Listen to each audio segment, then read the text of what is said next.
Welcome back to our channel.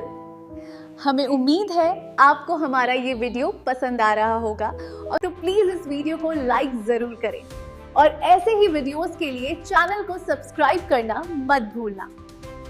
नमस्कार। आज के इस एक्सप्लेनर में हम एक ऐसे अदृश्य युद्ध की बात करने वाले हैं जो हर सेकंड हमारे आसपास और हमारे अंदर भी चल रहा है, और इस पूरे खेल का मास्टरमाइंड है पीएच। तो चलिए बिना किसी देरी के सीधे मुद्दे पर आते हैं। अब देखिए, ये कोई आम नंबर नहीं है। 7.0 से 7.8। हमारा शरीर असल में सर्वाइवल के लिए इसी बेहद छोटे से मार्जिन पर काम करता है। जरा सोचिए, इतने संकीर्ण दायरे में ही हमारा पूरा सिस्टम फंक्शन करता है। थोड़ा भी ऊपर नीचे हुआ और सब गड़बड़। यही वजह है कि रासायनिक संतुलन हमारी जिंदगी के लिए इतना क्रूशल है। आज के एजेंडे में हम 5 अहम पहलुओं को कवर करेंगे। पहला, हमारी दुनिया का पीएच, फिर मिट्टी का संतुलन, तीसरा है पाचन और एंटासिड, चौथा दांतों की सुरक्षा, और आखिर में प्रकृति का अपना रासायनिक युद्ध। हम आसमान से लेकर जमीन और हमारे शरीर के अंदर तक जाने वाले हैं। तो चलिए सबसे पहले बात करते हैं हमारी दुनिया यानी हमारे पर्यावरण के पीएच की। अगर हम ग्लोबल लेवल पर देखें तो लाइफ का ये नाजुक बैलेंस पूरी तरह से एटमॉस्फेरिक पीएच पर टिका है। एक तरफ हमारी पृथ्वी की बारिश है जो जीवन देती है, लेकिन सिर्फ तब तक जब तक इसका पीएच 5.6 से नीचे ना गिरे। और दूसरी तरफ जरा वीनस यानी शुक्र ग्रह को देखिए। वहां सल्फ्यूरिक एसिड के मोटे पीले और सफेद बादल हैं, एकदम जानलेवा माहौल। ये साफ दिखाता है कि अगर पृथ्वी की बारिश का पीएच 5.6 के नीचे चला जाए तो इसके नतीजे कितने खतरनाक हो सकते हैं। और जब ऐसा होता है तो इसे हम एसिड रेन या अम्लीय वर्षा कहते हैं। अब जाहिर है, जब ये एसिड वाली बारिश बहकर नदियों में जाएगी तो नदी के पानी का पीएच खतरनाक रूप से गिर जाएगा। इसका सीधा असर वहां रहने वाले जलीय जीवों पर पड़ता है। ऐसे पानी में मछलियों और दूसरे जीवों का जिंदा रहना सच में एक बड़ा स्ट्रगल बन जाता है। पानी के बाद अब बात करते हैं जमीन की। हमारा दूसरा पॉइंट है मिट्टी का संतुलन। एसिड और बेस की ये जो अदृश्य रस्साकशी है ना, ये सीधे उस मिट्टी तक भी पहुंचती है जिस पर सारे पेड़ पौधे टिके हैं। असल में पौधों की अच्छी ग्रोथ के लिए मिट्टी का एक खास पीएच रेंज में होना बहुत जरूरी है। सिर्फ पानी और धूप से काम नहीं चलता। अगर मिट्टी का पीएच सही नहीं है तो पौधे पनप ही नहीं सकते। इसीलिए खेती बाड़ी में सॉइल टेस्टिंग यानी मिट्टी की जांच को इतना अहम माना जाता है। पर्यावरण से अब सीधे हमारे शरीर के अंदर चलते हैं। तीसरा अहम पहलू है हमारा पाचन और एंटासिड। आपको जानकर शायद हैरानी हो, लेकिन सर्वाइवल के लिए हमारे पेट के अंदर एक बहुत ही स्ट्रॉन्ग एसिडिक माहौल होता है। हमारा पेट नेचुरली हाइड्रोक्लोरिक एसिड यानी HCl बनाता है। ये एसिड पेट को नुकसान पहुंचाए बिना खाना पचाने में कमाल का काम करता है। लेकिन समस्या तब होती है जब इनडाइजेशन यानी अपच हो जाए। तब पेट में बहुत ज्यादा एसिड बनने लगता है, जिससे भयंकर दर्द और सीने में जलन होती है।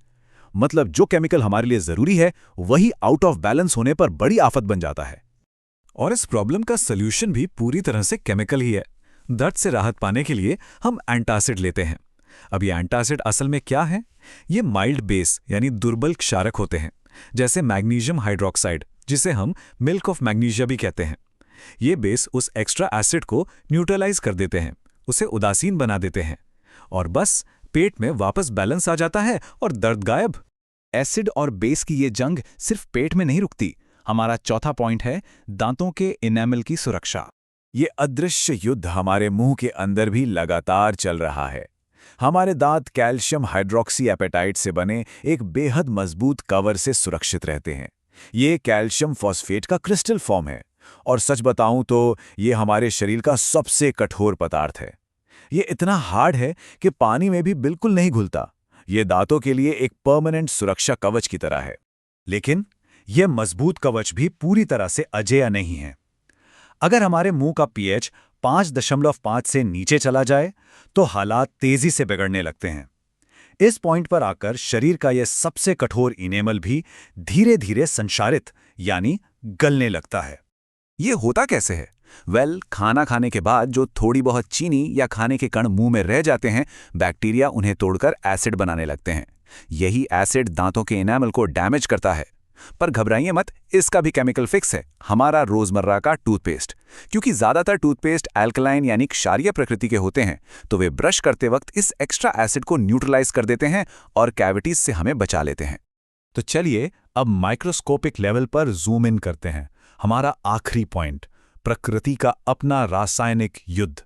नेचर में भी एसिड और बेस का इस्तेमाल करके लगातार एक सर्वाइवल गेम चल रहा है। उदाहरण के लिए, जब मधुमक्खी डंक मारती है तो वो स्किन में एक दर्दनाक एसिड छोड़ देती है।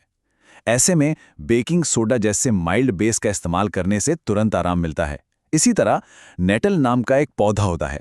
अगर आप इसके डंकनुमा बालों को गलती से छू लें तो ये मेथनोइक एसिड छोड़ता है, जिससे बहुत तेज जलन और दर्द होता है। पर यहाँ नेचर का मैजिक देखिए, प्रकृति अपना एंटीडोट खुद देती है। इस नेटल के डंक से बचने का एक पारंपरिक इलाज है डॉक पौधे की पत्ती को रगड़ना। और सबसे मजेदार बात क्या है, ये डॉक का पौधा अक्सर जंगलों में उसी नेटल के पौधे के ठीक बगल में उगता हुआ मिल जाता है। यानी हमलावर और समाधान दोनों एक ही जगह मौजूद हैं। तो हम कह सकते हैं कि प्रकृति हमेशा उदासीनीकरण के विकल्प देती है। और यही आज के इस एक्सप्लेनर का कोर मैसेज भी है। हमारे डाइजेशन से लेकर जंगल की जमीन तक हर एनवायरनमेंट इसी साइलेंट इनविजिबल बैलेंस पर टिका है। एसिडिक डैमेज और बेसिक रेजोल्यूशन के बीच का ये बैलेंस ही इस दुनिया को चला रहा है।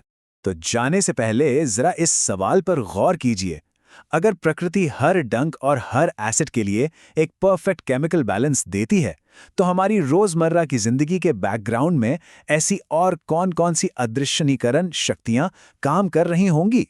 इस बारे में जरूर सोचिएगा। आसपास चल रहे इस परफेक्ट बैलेंस को समझना वाकई बहुत दिलचस्प है। आज हमारे साथ जुड़ने के लिए बहुत बहुत धन्यवाद। आपका सपोर्ट हमें और बेहतर वीडियोस बनाने के लिए मोटिवेट करता है। और नीचे कमेंट करके जरूर बताइए आपको ये वीडियो कैसा लगा है। आपका हर कमेंट हमारे लिए बहुत वैल्यूबल होता है। Thank you for watching. मिलते हैं नेक्स्ट वीडियो में।